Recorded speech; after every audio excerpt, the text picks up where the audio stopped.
So good morning. So today we're going to finish our discussion about dynamics around the fixed point. Okay, and moving to starts to look at the transition from fixed point to periodic orbits. So before we do that, we want to discuss the last item in the dynamics around fixed point. That's introducing a very useful tool. That's the adjoint equation. Yeah. So I just noticed now that we had a lecture yesterday, right? Oh yes. I didn't know that. Okay. It's a holiday, so we don't have.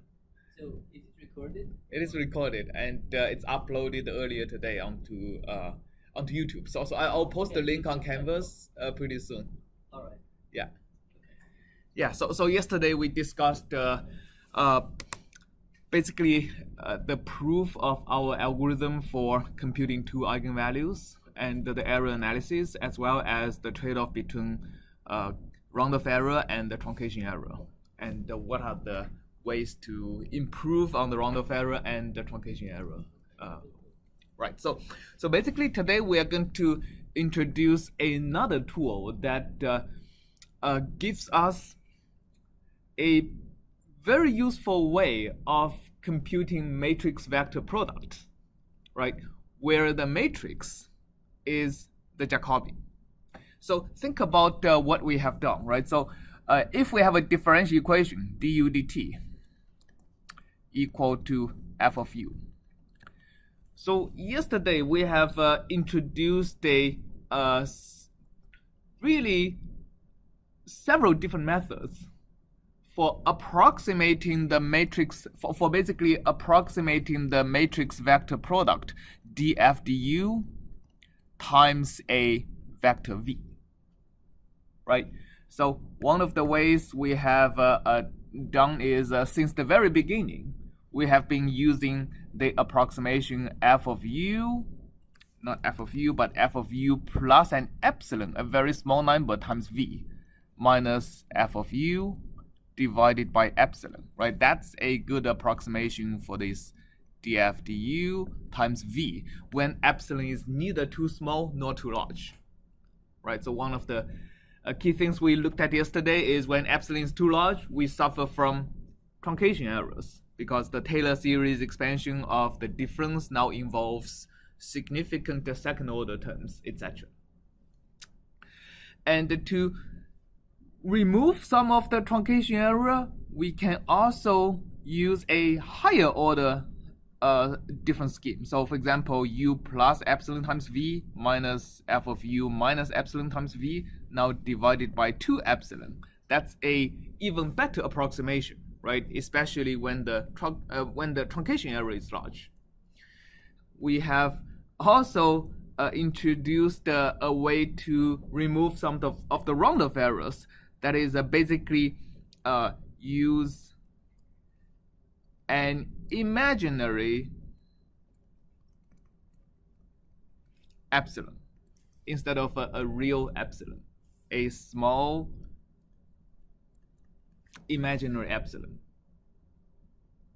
Okay, so why would that get us a smaller round-off error?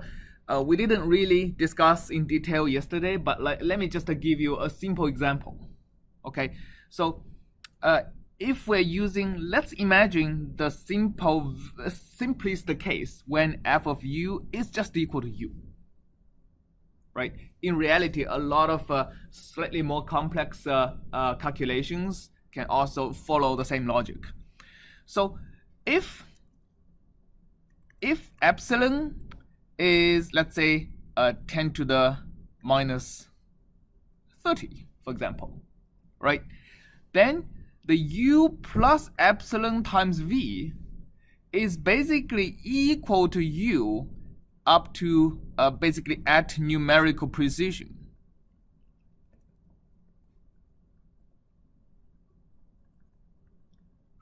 So if that's the case, then no matter if you use formula 1 or formula 2, right, you would get nothing. You will get 0 as your approximation, which obviously is completely wrong. But if epsilon is equal to 10 to the minus 30 I, let me call it J, because in computers, like 1J is the representation of a unit imaginary number. What happens is that the U, which is going to be a real number, plus epsilon times V, is going to be faithfully represented as just the two numbers, right? So basically this is going to be the real component, and this is going to be the imaginary component. And there will be no mixing of these two components. And another example is if f of u is equal to u squared, right?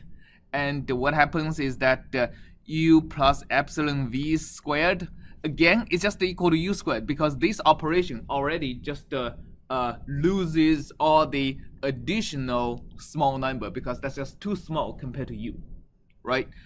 But if I have an imaginary number, u plus epsilon, that's an imaginary number times v. So this is if epsilon is real. And that actually gets me to, actually, again, two numbers, because if this is imaginary, we get u squared, right, plus epsilon squared v squared. So because epsilon is imaginary, this is going to be real, right?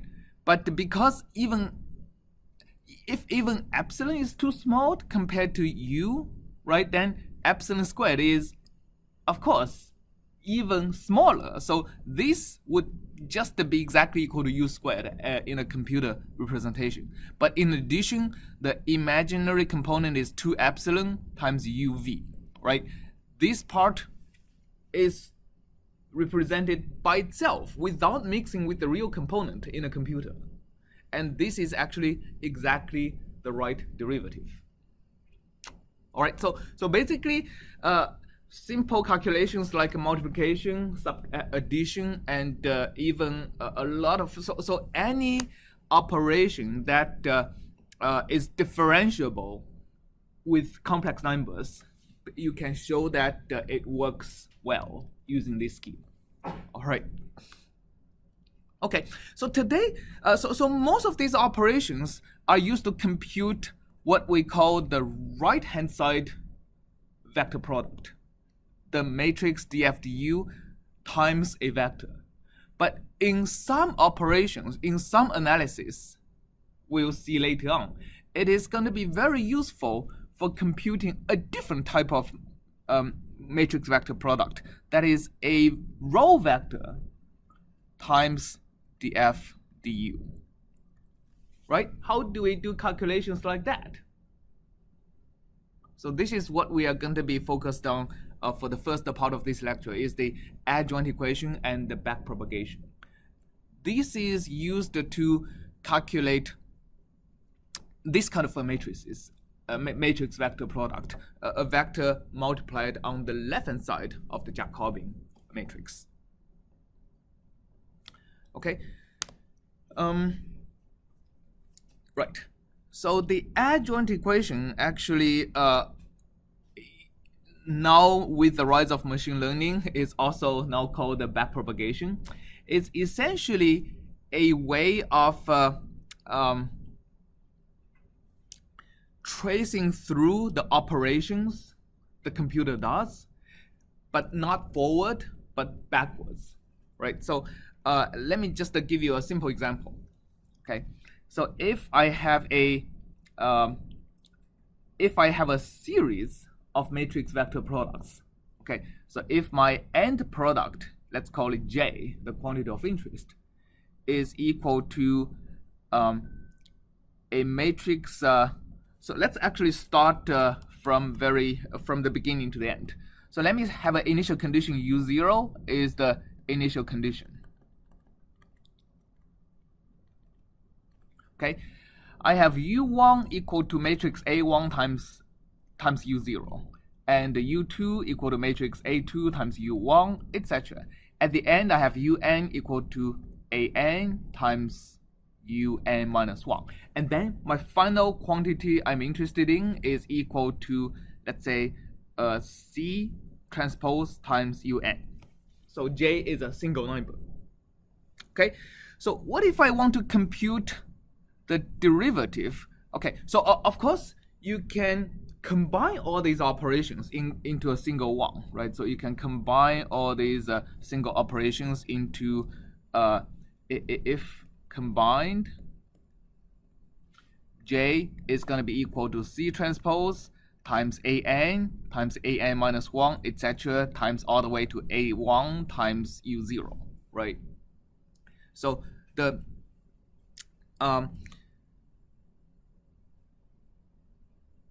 this is essentially the Jacobian, like in our in our dynamical systems case, right? So if so this is essentially a discrete linear dynamical system. One maps from U0 to U1, and then the next steps maps from U1 to U2, etc. Okay, so this is like our Jacobian.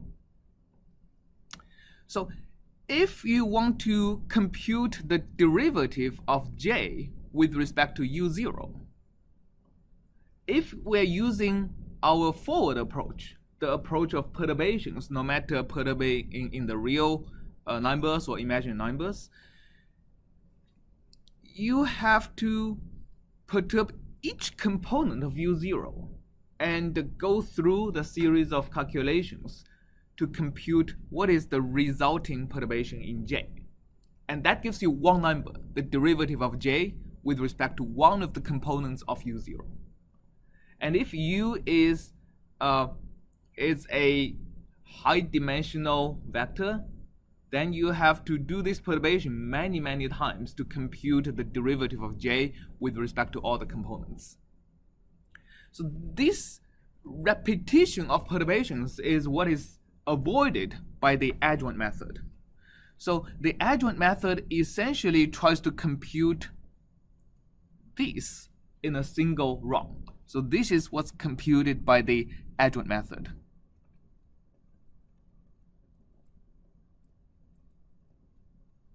The goal of the adjoint method. So what it does is that it traces backwards through the calculations. Let's just imagine each of these matrix vector multiplications is simple operation, but the combination of them, for example, each of these A's is a sparse matrix, right? That can be the matrix vector multiplication can be performed relatively easily, but if you multiply them together, it becomes a dense matrix, and the calculation is a lot more difficult. So instead of computing that dense matrix, what we can do is, as a first step, compute C transpose times AN. And I can call this, so let me call this a Cn, okay? Then Cn transpose times An, I can call it a Cn minus 1 transpose, okay? And then I can multiply Cn minus 1 transpose with the matrix An minus 1, and I call that Cn minus 2 transpose. And etc. all the way, right? So if I multiply the series of matrices backwards, starting from the last operation and all the way to the first operation, at the end, I'm going to get this C1 transpose, which is exactly what the goal of the adjoint calculation is. Right? So basically, I start with a Cn minus 1 is equal to basically An transpose times Cn, right? And the Cn minus 2 is equal to An minus 1 transpose times Cn minus 1, etc. And all the way to C1 is equal to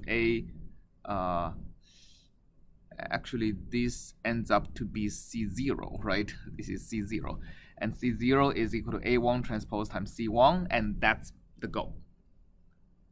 Once I calculated C0, I know that the J is equal to C0 transpose times U0, and I no longer have to perturb every component of U0, right? And go through the calculation to compute the derivative of J to that component of U0.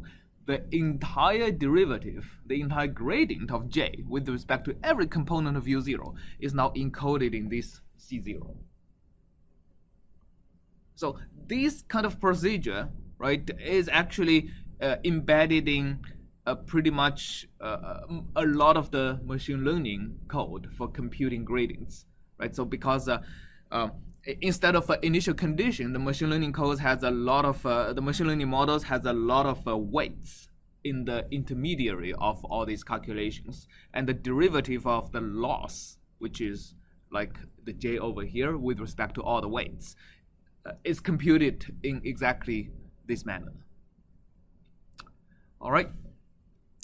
So let's actually show how this is done, like in a computer. So let's. So just real quick, as a question. Yeah. How much speed up are you saving? Like it looks like instead of just multiplying all matrices, as you're saying, just multiply everything out together. It seems like chopping off like a order of magnitude-ish, just multiplying each. Yeah. So how much advantage do I gain from two different methods? One method is perturbing each component of U0 and go through the calculation, right? The gain compared to that is basically on the order of the dimensionality of U0, right? So go through the calculations forward, roughly is the same cost as going through the calculations backwards. And there might be a factor of up to 10 difference if the operations are nonlinear, right? But if it's linear, they're exactly the same. If they are nonlinear operations, basically going through the perturbations is usually, it can be several times cheaper than going backwards. Okay, but essentially the amount you save is at least the number of entries in U0 divided by like 10. So if U has 10 elements, maybe it's worth it, maybe not, right? But if you have like 1,000 elements, definitely do the adjoint way. The other method is actually computing the product of the matrices explicitly, right? Then that depends on the sparsity of the operations, right? As well as again the dimensionality, because now instead of doing vector matrix product, you're going to be doing matrix products, which is a lot more expensive than doing vector matrix products. Okay, so let me show how this works using a very yeah, nowadays because of the rise of machine learning, a lot of the most used code for doing the adjoint analysis are actually machine learning packages. So here I'm just going to use PyTorch, and so that's I think I don't need that for here. Okay, so what I'm going to be doing is I'm going to show the same thing again using the Lorentz equations as an example. Okay, so I'm going to slightly modify the Lorentz code just to make sure. So okay, so here let me just feed a single vector into the Lorentz code, and instead of Ravel, I'm going to be Tosh dot is it cat? What is let me see. What is the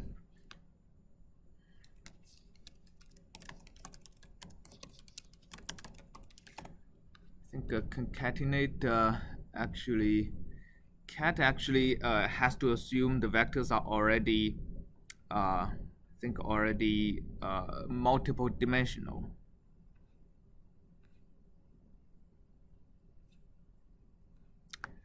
Anyway, so what I can do is I can just make them a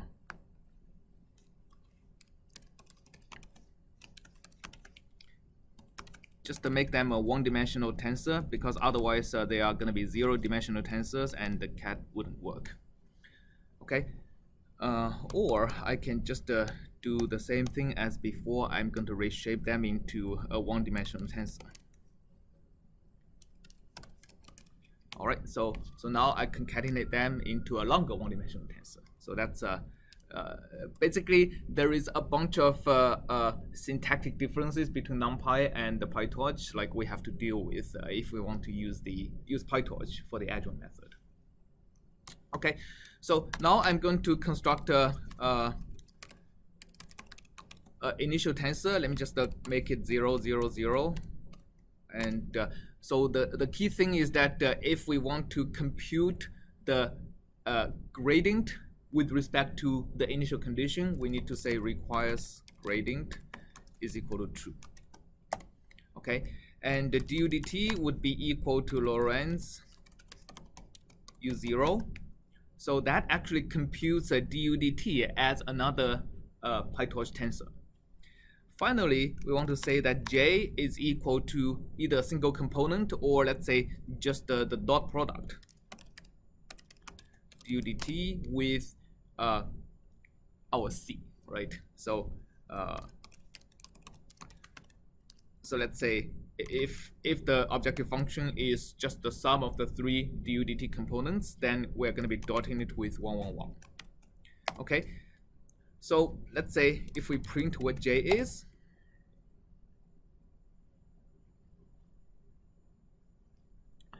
it should be just a single number representing dx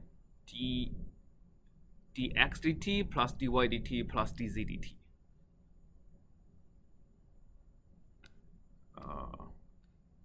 Okay, it also needs the time, which we're just going to fit it with 0.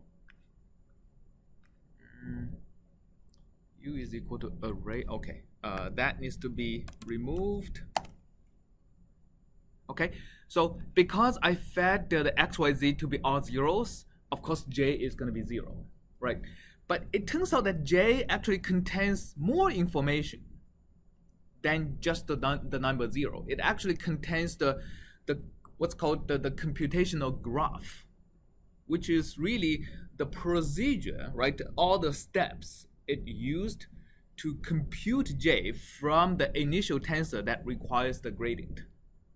Okay, so in the sense that if you call J dot backwards, that actually perform the whole adjoint calculation procedure, right? Then what you can do is not only you can print J, also you can print u0 dot grad. So that is basically the gradient of J with respect to the initial tensor with respect to u0. So think about what it is, right? So if you remember our previous calculation of the Jacobian, let's see. My browser is frozen. Okay, maybe I should open another window.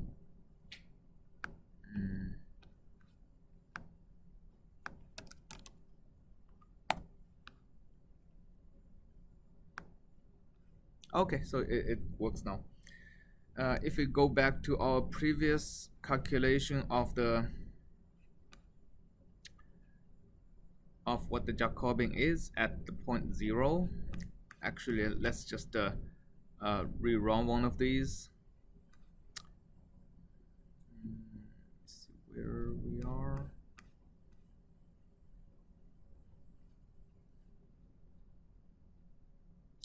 Yeah, here.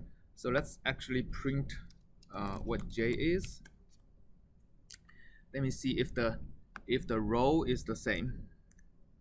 The row in our most recent calculation is 5.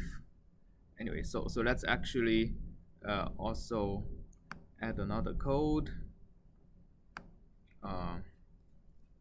and copy the previous ones in order to compute Jacobian of the updated Lorentz equation. So rho is equal to 5 over here. Let's print what J is in this case from numpy import all. Okay, so this is the Jacobian, right? And think about what we have computed. What we have computed is the vector matrix product between the vector 1, 1, 1 and this matrix, right? So think about the vector 1, 1, 1. It's basically if you left multiply this matrix with the vector 1, 1, 1, it basically performs the sum between the 3 rows. So if you look at the sum between the three rows, the first element, add up the first column, you get -5. Add up the second column, you get 9. Add up the third column, you get minus like 1/3, right? So that's basically what we are doing. And if you, for example, change this to 0, right, we should get basically we are going to be removing the second row from the sum, and we're going to be getting -10, 10, and yeah, -3, 8/3. Okay, so this is the way of doing basically left matrix vector multiplication.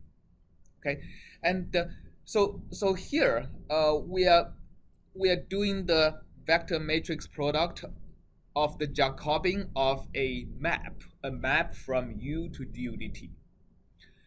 What if we want to do a left matrix vector product of for a continuous time dynamical system? So that now involves what's known as actually the adjoint equation for the ordinary differential equation. So let me show you in another slide. Okay, let me actually make another page.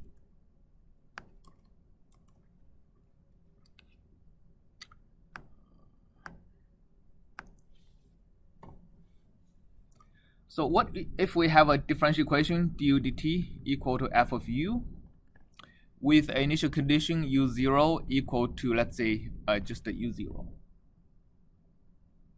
Okay.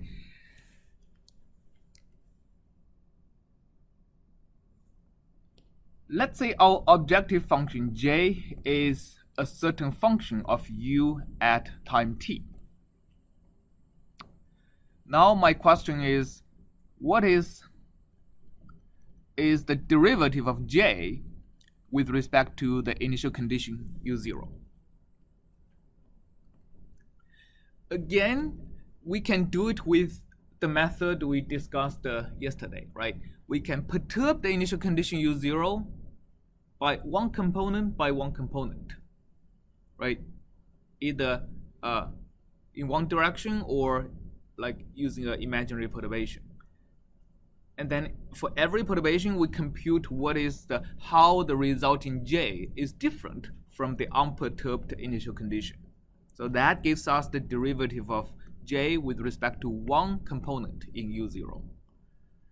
Again, we have to do this many times, right, in order to compute the full gradient. Do you have a question? Okay, yeah.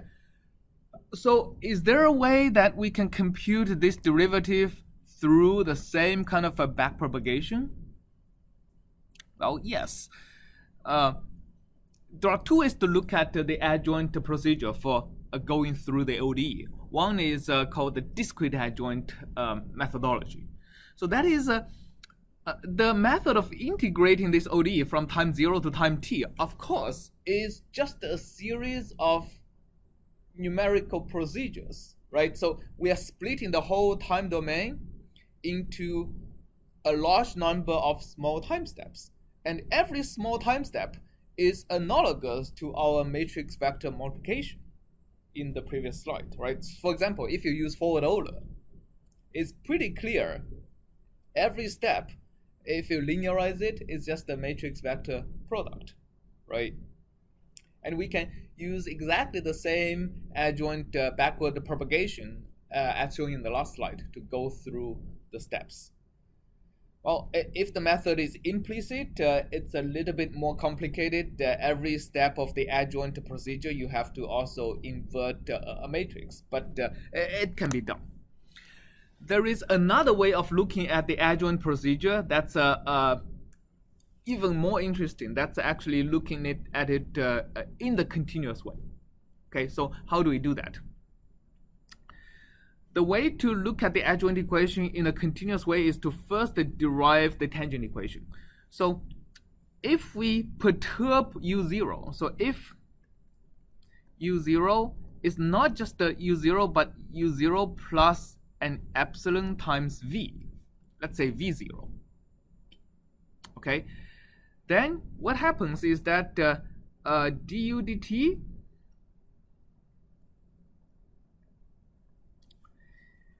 now is perturbed.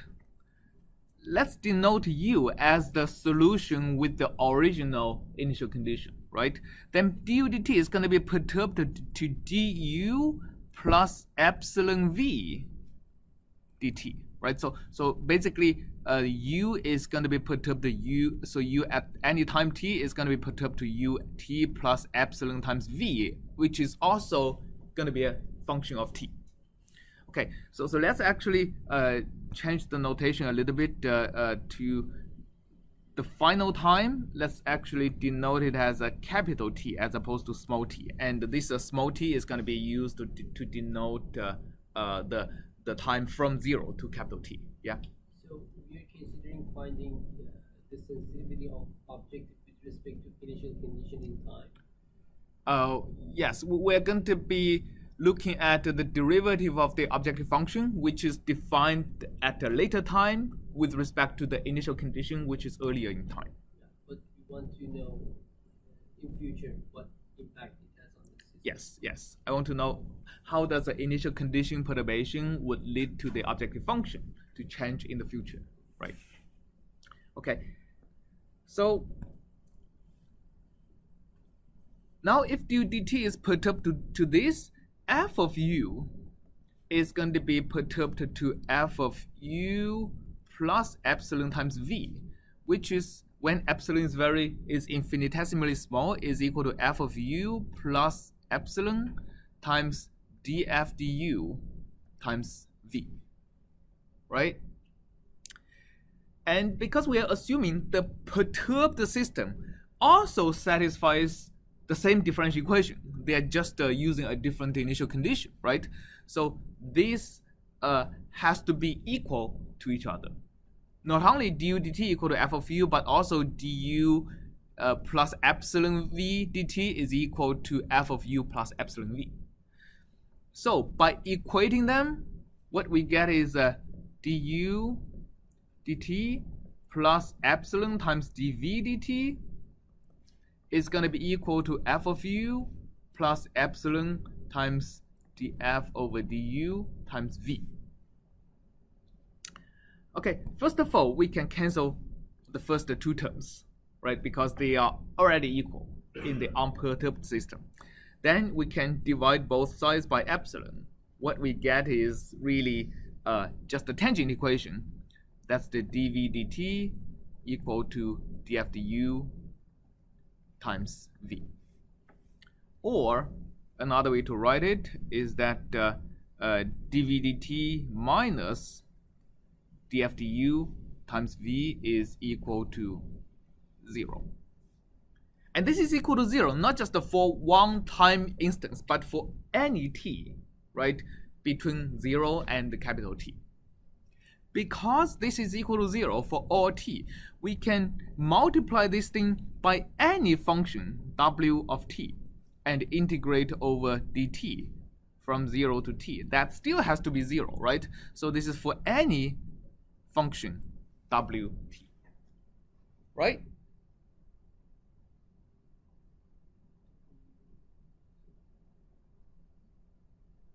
What's the W here?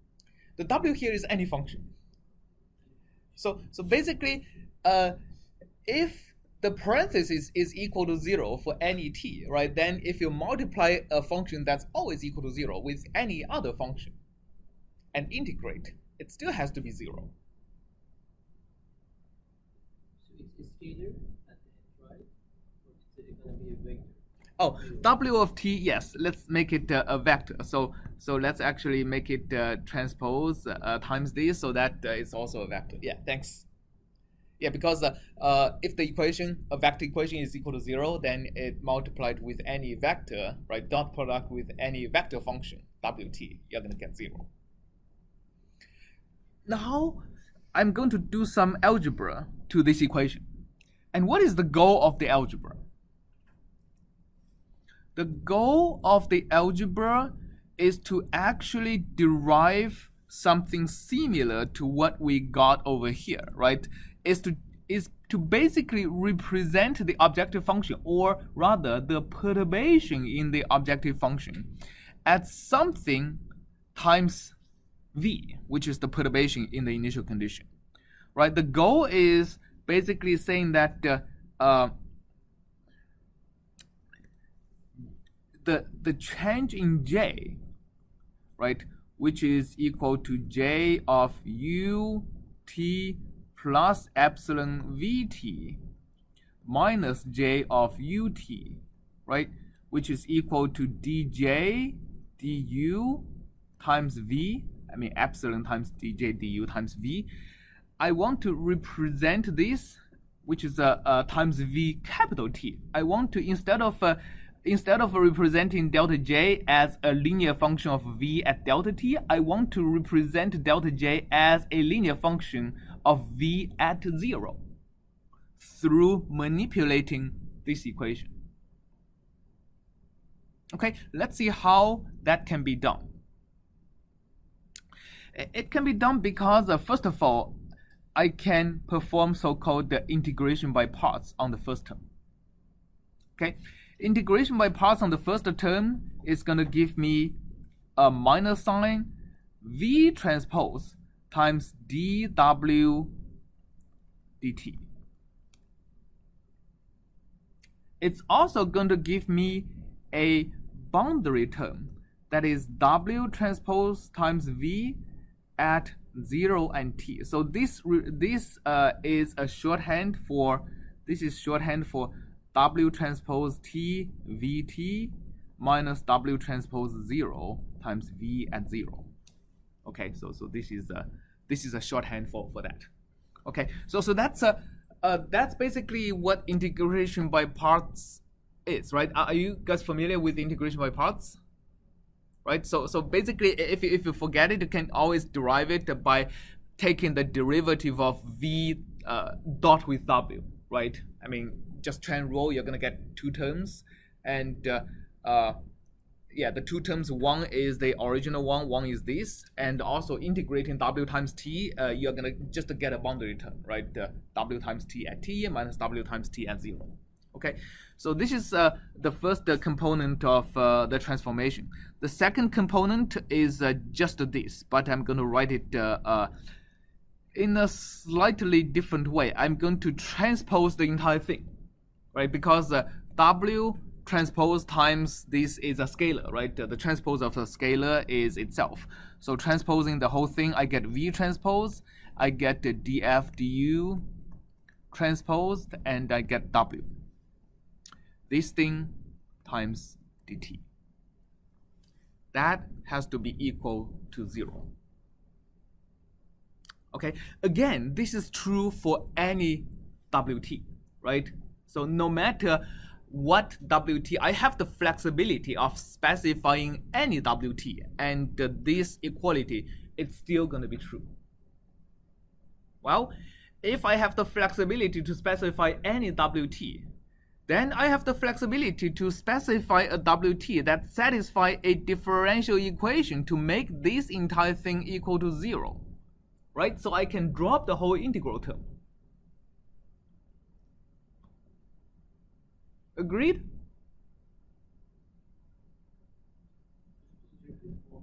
Yeah, so this equality, the green thing equal to 0, is true for any wt, right? And in particular, it is true for any wt that satisfies the differential equation, which is dw dt plus df du transpose w equal to 0, right? So this is true for any w that satisfies this equation, right? This is just a specific subclass of w, right? If this thing is true for any w, it is also true for any w that satisfies this equation. We assume that it's equal to 0, right? Assumes what is equal to 0? The second integration term. Yeah, so if w satisfies this differential equation, then the whole integral is going to be equal to 0. So we assume that that equation for w and then we say, okay, it's gonna be 0, or we say that term is 0 and we derive that equation. That equation is derived from that integral, Yeah. right? Because the green equality up there is actually true for any w, right?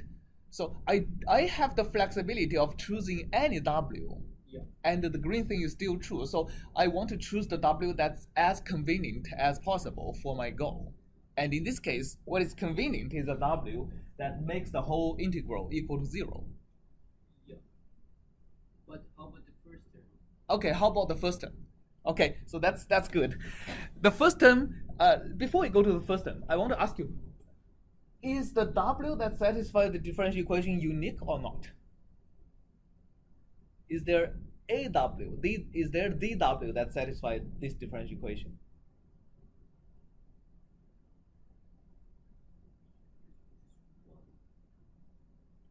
Well, you can say that w equal to 0 satisfies the differential equation, right? That's obvious.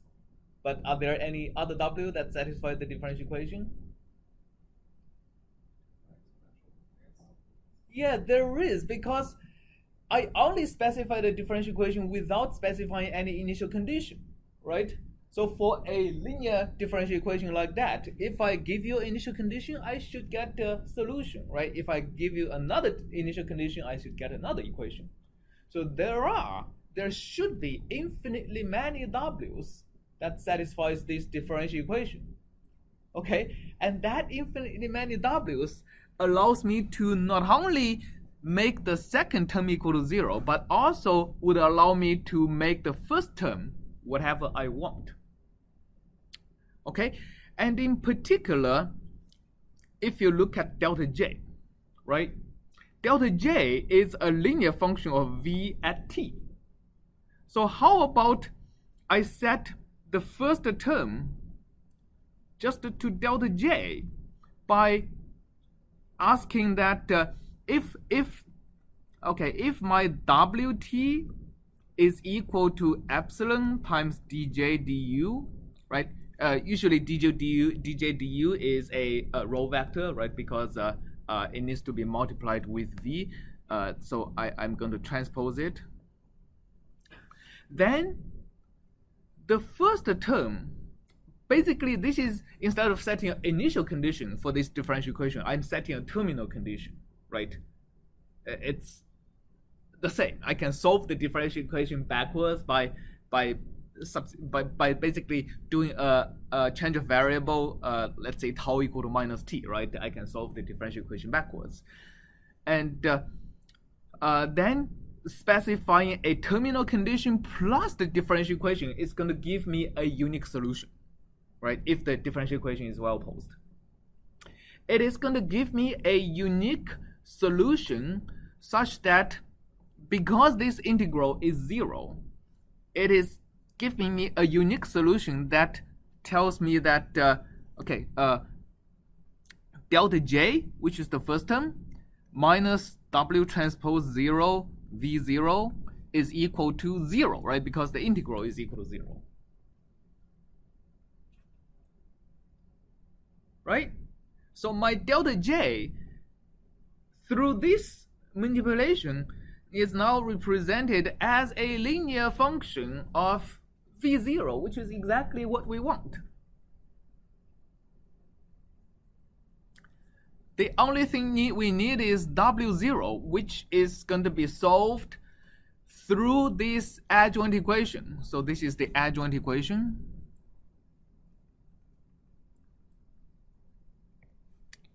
Okay, using the terminal condition. So this is the terminal condition.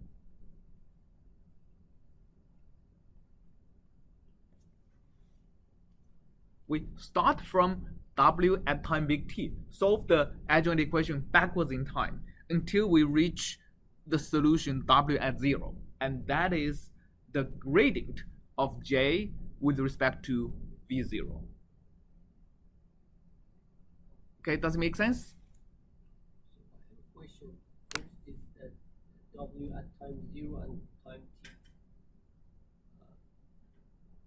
So why we call delta j the first term, w transpose Oh, so this is because if j is a function of u at time t, then delta j, which is the difference between the j starting from the perturbed initial condition and j starting from the unperturbed initial condition, can be represented as epsilon times dj du times v, the perturbation at time t, right? So if we set w at time t such that w at time t is equal to epsilon times dj du, then the first term w transpose times v at time t is actually equal to delta j. So this is what gives us the terminal condition for the adjoint variable w. How about the second term of w0 and v0? Oh, that's carried out over here, right? So this is actually this equation is exactly the equation here. While spelling out the first term and using the terminal condition, and also setting the integral term to 0 because of the adjoint equation is satisfied. So we need to find w transpose 0 and v0. We need to just find out the w transpose 0, and that gives me the derivative of delta j with respect to u0, right? So w 0 is going to be equal to the derivative of j with respect to so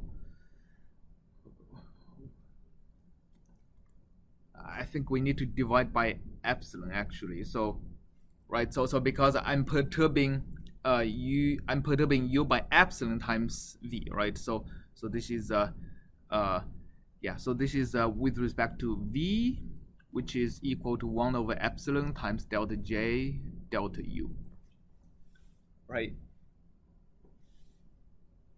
Yeah.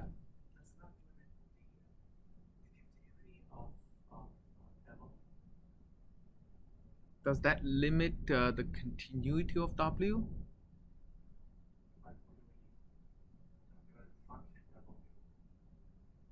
Yes, we are talking about a function w that satisfies this particular differential equation, which actually is going to make w continuous. Yes.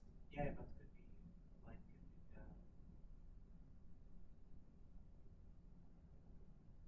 I was So thinking we take the adjoint equation in such a way that the second term is going to be 0. Right. Right. And we need to give an initial condition for the w, but at time t. Yes. So do we have any idea of what that w should be? It's going to be 0. We start with 0, or we should start with something, right? We are going to start with w that's the derivative of j with respect to the final solution.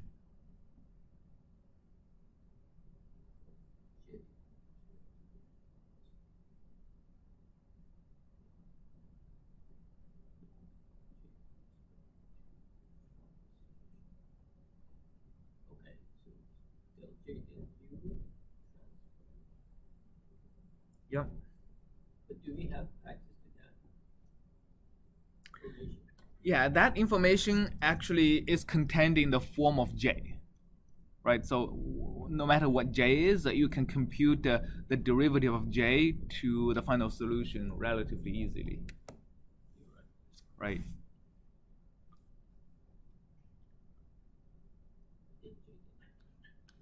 We know the form of j.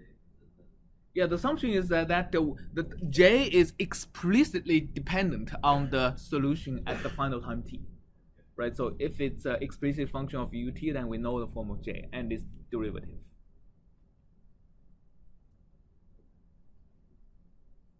All right. But that like depends on the problem that you're trying to solve, like what form j has, or yeah, I mean, like where j is sort of coming in. yeah, j is basically j for example, right? If you're interested, if we are having a weather forecast model, and j is how much rain we're gonna get, like in Cambridge, Massachusetts, in 7 days, right? That is an objective function. It is explicitly dependent on the solution of the differential equation, right? At 7 days later. So that's an example of what J is. And you should be able to just go from the formula of J to the derivative of J with respect to the state of your solution 7 days later pretty easily, right? The difficult part is to figure out what is the derivative of that J with respect to the initial condition of the weather we have right now. So that's the procedure that gives you that derivative. Yeah. I mean, once you have that information, the derivative of the how much rain we get in 7 days to the state right now, then you can, for example, start to figure out a lot of things. For example, how much uncertainty I have in the amount of rain I get in 7 days, right? Because whatever measurement or assessment inference we have on the current condition of the weather has certain uncertainties, right? I mean, the derivative with respect to the uncertainties right now can get you an estimate of how uncertain you have on your objective function, which is dependent on the solution later on. Okay. Okay, let's show how that works with PyTorch. So in PyTorch, we have to. PyTorch also has a differential equation solver. So actually, torch differential equation. It also has a ODE int adjoint. Let me see if okay, it doesn't have that, so I think we have to install torch differential equation. Hopefully that works.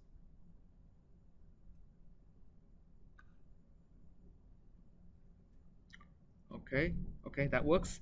All right, so the OD int adjoint is basically a similar to OD int, but allows you to compute the adjoint of the integration process. So it takes a slightly different form. So basically, it requires not a function but a module. So import torch.nn as nn, and basically we have to define a Lorentz that's a class that inherits nn.module, and we have to initialize. This is basically I have to call the superclass of Lorentz this.init. Okay, that's just something, not this but self. Yeah, this is something we have to do when initializing a class that inherited from a PyTorch neural network module. The only method we have to define is forward. I think time and u. Here we'll just call our previous Lorentz, return Lorentz u and t. Okay, so basically it's just a wraps. It just wraps our original function with a module that's required by this OD int adjoint. Okay, so here again we just define an initial condition. That's let's just define it. Let's still start with a 0 initial condition, and we are going to say u is equal to OD int. Here we are going to pass in a Lorentz object. So basically we initiate an object of this Lorentz module, and again we pass in 0 and link space. Let's just solve it for one time unit.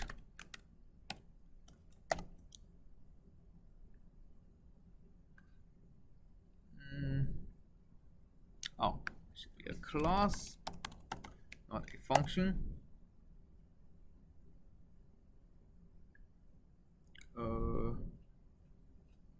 Okay, so I think it's a OD int adjoint, right? Yes, OD int adjoint. Okay, so here we computed a solution u. So if we print u, it's actually a it's a series of zeros. Again, it's the whole trajectory, but it's all at zero. So the thing is that U does not just contain the numbers, it also contains the computational graph, like the whole procedure used to integrate from the initial condition to every intermediate step. So in particular, I can define an objective function that's let's say a dot product of U at time minus 1 and again, let's do the same tensor, just a summation of all the states. Okay, so if you print a J should be just a 0, right? But what's really interesting is that you can do J dot backwards. And once you do J dot backwards, what we have is the derivative of this J with respect to everything, right? Including the every intermediate step in U and also U0. So for example, if you print U at the last time step dot grad, we should get the derivative of J with respect to U at the last time step, which is what?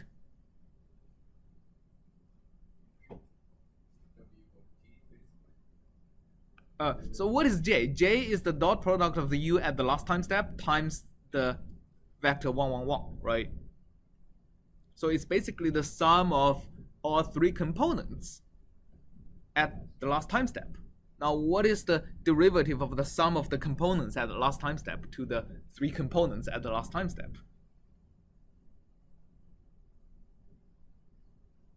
If J is equal to X plus Y plus Z, right, what is the derivative of that with respect to X?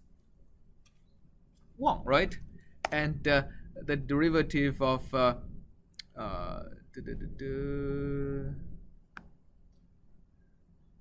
tensor that's not the leaf tensor is being assessed.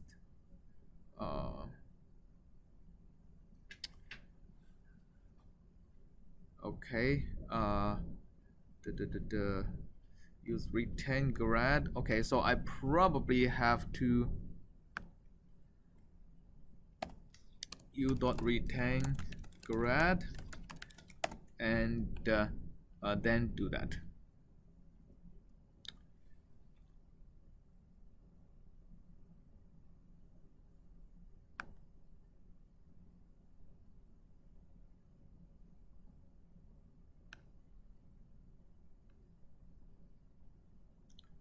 Non-leaf tensor.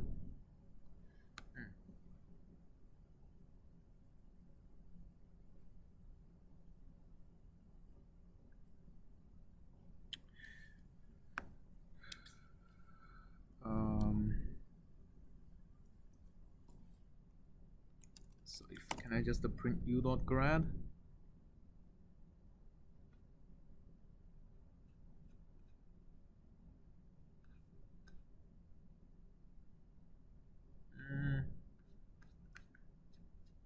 Okay.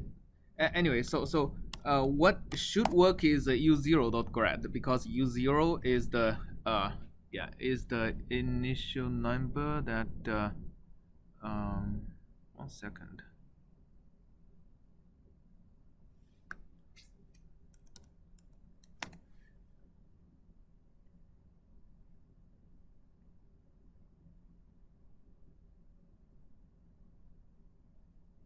Oh, okay, right.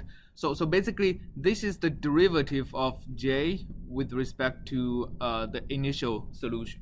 So let's just do it a little bit. So for example, if we integrate for only a small number of time steps. So for example, let's integrate for just one time step, right, with a very small time. What we should get is something very close to 1, 1, 1. Right, so this is basically the derivative of the objective function J to the initial condition, which is going to be very similar to the final solution. And as time goes on, if we integrate over a longer time units for a time interval of 1, we get a larger derivative. And why larger is because at this set of parameters, when rho is equal to 5, right? Remember the origin is unstable, right? And in particular, if the Jacobian is like that, and if we take the exponential of this Jacobian over 1 time unit and multiply it with the vector 1, 1, 1, we should get what we obtained over here. So let's actually try to do that. So here we printed out j, but let's compute the exponential of j. So let's say to do that, we first need to compute the eigenvalues and eigenvectors of this matrix, right? So let's say SV is equal to eigenvalues of j, and let's first make sure we have these eigenvalues and eigenvectors. So these are the eigenvalues and these are the eigenvectors. In order to, and let's also, just to make sure we can recompute the matrix by multiplying V dot product of V times S and the inverse of V.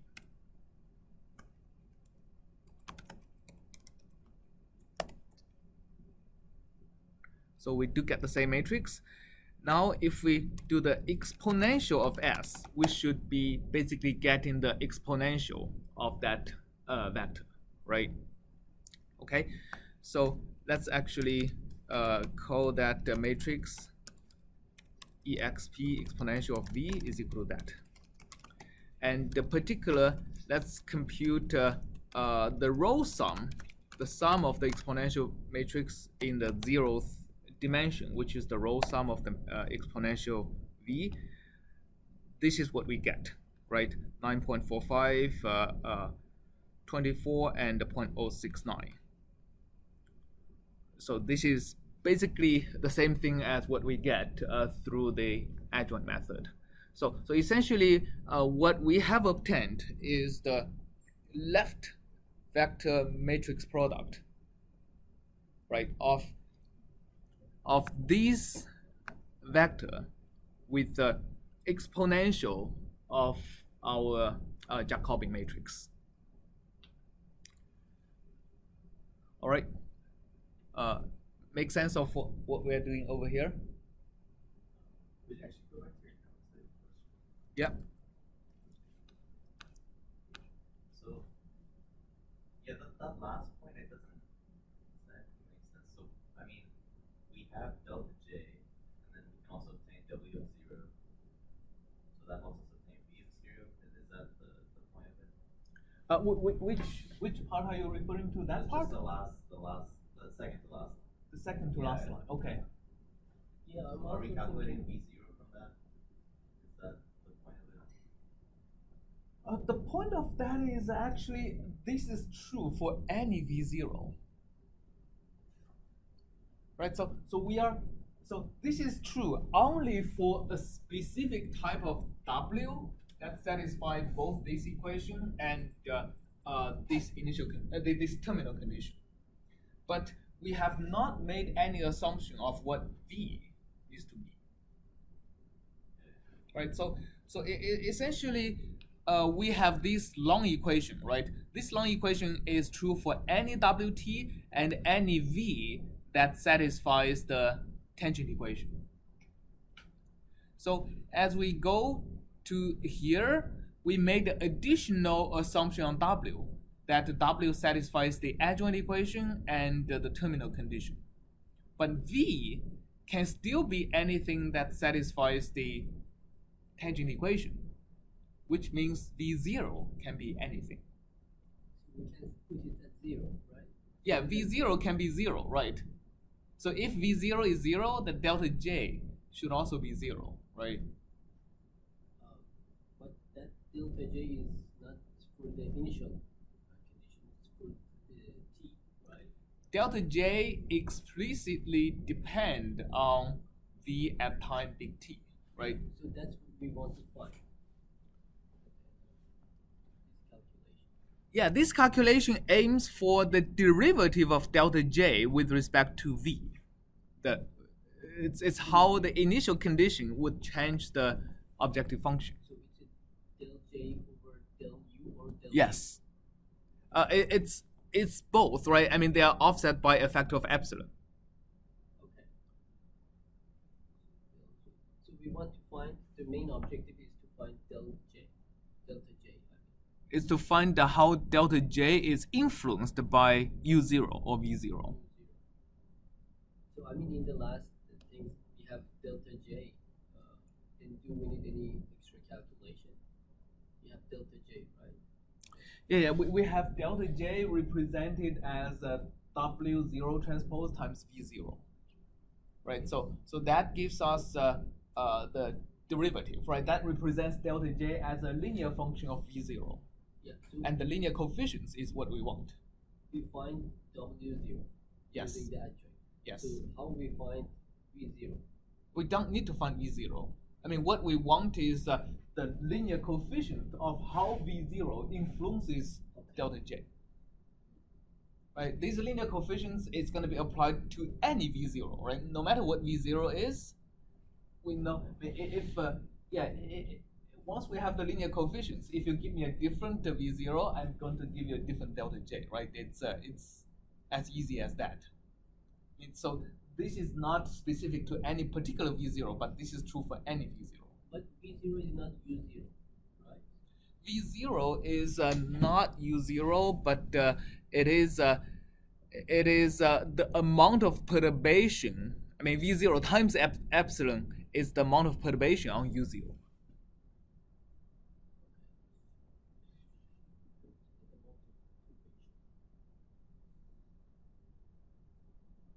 Right, so basically, if you follow the chain rule, dj over du0 is equal to dj over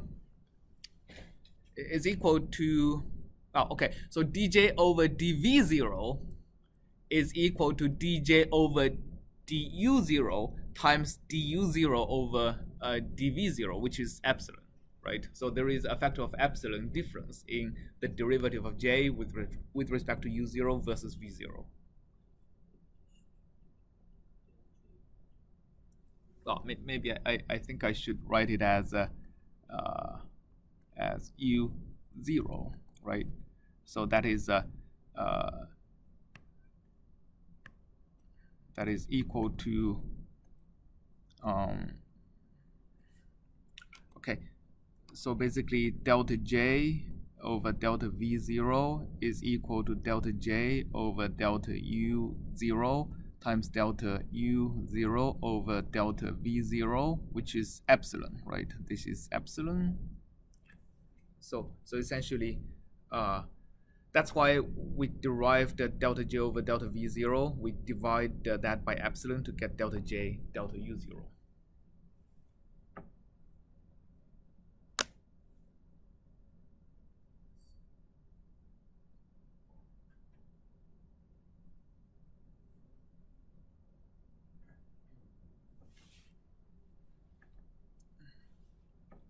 Okay, any more questions? The backwards function that you use, that basically Yes, the backward function I called essentially implements the whole backward calculation solving this differential equation. Yeah.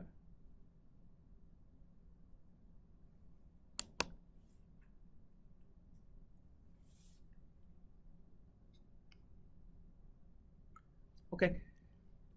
So for the remaining 10 minutes of the class, let's actually start with dynamics around a periodic limit cycle.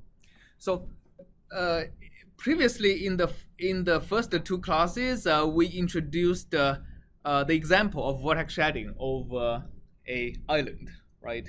So it turns out the vortex shedding is a great example of the transition between a stable fixed point to the fixed point being unstable and eventually becoming periodic oscillations. So this is represented by a series of flow visualization experiments as the Reynolds number of the flow across the circular cylinder starts very small and becoming larger and larger.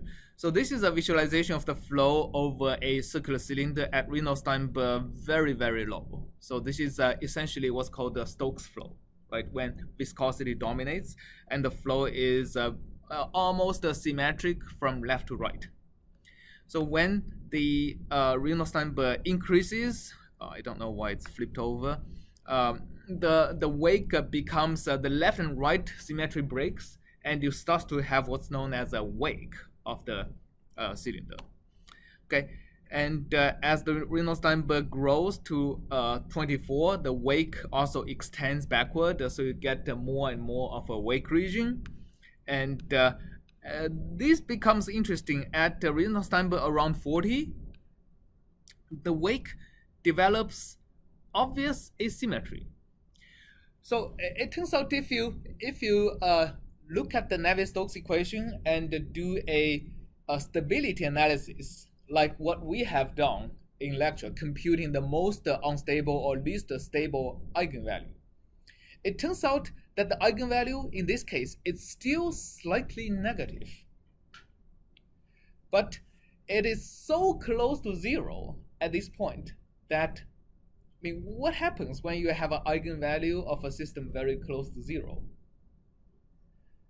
What it means is that when you have a small perturbation on the right-hand side, right, that perturbation is going to be significantly reflected in the solution. Because no experiments are perfect, right? There is going to be some up and down asymmetry in either the shape of the cylinder or in the free stream or anything. The result is that the asymmetry actually is reflected visually in the flow visualization. Okay, so this is actually a symptom of one of the eigenvalues is about to cross the threshold from stable to unstable. I have a question. Yeah. It's a dye, right? It's a particle, or is it like a smoke, right? This is probably either visualization of bubbles or like seed particles. Yeah. So even that particle can influence, for example, turn two more particles at the upper side. In the wake. So Yeah. that two particles make that a small perturbation or not? Extra particles in the vortex. Maybe, I don't know. Yeah, basically it's very hard to say for sure what kind of perturbation has made the asymmetry to happen, right? But the asymmetry is probably very correlated with the eigenvector that's associated with the least stable eigenvalue in this case. Okay, and the really interesting part is when you exceed, so 40, around 40 is when we start to see significant asymmetry. And once you cross that threshold, the wake actually not only becomes asymmetric, but also starts to have periodic vortex shedding. So this graph shows at Reynolds number about 70 what that periodic vortex shedding looks like. So these are basically different phases in the periodic vortex shedding. So going from here to here, you can already see that this vortex over here, it's almost like the flip side of this one, right? So basically, the shedding oscillates up and down, becomes a periodic orbit. Okay, so what we may not have time to finish this lecture, but the first thing we want to do in studying periodic orbits is try to understand the transition from a fixed point to periodicity through the study of Poincare sections. So let's actually, because we only have a few minutes, let's not go to actually the continuous time dynamical system yet, but to actually just focus on a discrete dynamical system in time, and look at how changing parameters is going to lead to a bifurcation from a steady state to periodic oscillations. So let's imagine we have a map, and the map goes like that. So this is xn and this is xn plus 1. It's just a one-dimensional map, and we consider a series of maps that goes from like this to increasingly steeper angle like that.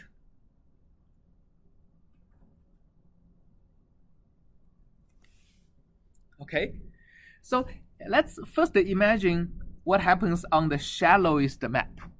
So if you start from anywhere over here, right? If x0 is over here, then if you trace the map, x1 is going to be closer to the origin. And x1 being closer to the origin, so if this is x0, then this is x1, and if you map x1 to here, x2 is going to be even closer to the origin, right? And x2 is here, x3 is even going to be closer to the origin. So basically what I'm saying is that if the slope of the map is between minus and 1 everywhere, the map is a contraction, right? And if you iterate a contraction, it's provable that you are going to be converged to a unique fixed point. And because here the curve intersects with the origin, we know that that fixed point has to be the origin. Now, if you consider this map as you change a parameter, this map gets steeper and steeper and steeper. At some point, the slope at the origin is going to exceed 1. Okay, and if the map is completely linear, what happens is that at the origin, xn plus 1 near the origin is going to be equal to a slope, let's just say s times xn, right? Which means xn is going to be equal to s to the nth power times x0. So if the slope goes from, let's say, negative 0.9 to negative 1.1, what we have is an exponential divergence. But the exponential divergence is only correct at the neighborhood, right? So if the map actually is not linear but curves into a shallower and shallower slope further away from the origin, what happens is that the nonlinearity of the curve is going to prevent the exponential divergence. And in this case, it's going to converge to a periodic limit cycle. Okay, and what is the periodic limit cycle? That can be really computed from looking at the composite map. Is the map that's from xn to xn plus 2. What does that map look like? Well, that map can be actually derived from this map. If you look at xn plus 2, right? So first of all, the slope on the origin is the square of the slope, which means it's always positive.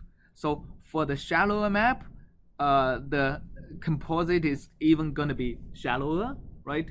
But for the steeper map, as soon as the slope goes across 1, the slope over here, as long as the slope over here is less than negative 1, the slope here is going to be greater than positive 1. And as the slope shallows down, the slope over here is also going to be shallower, right? Essentially, the slope is like the product of the slope at 1x and the slope at the next x.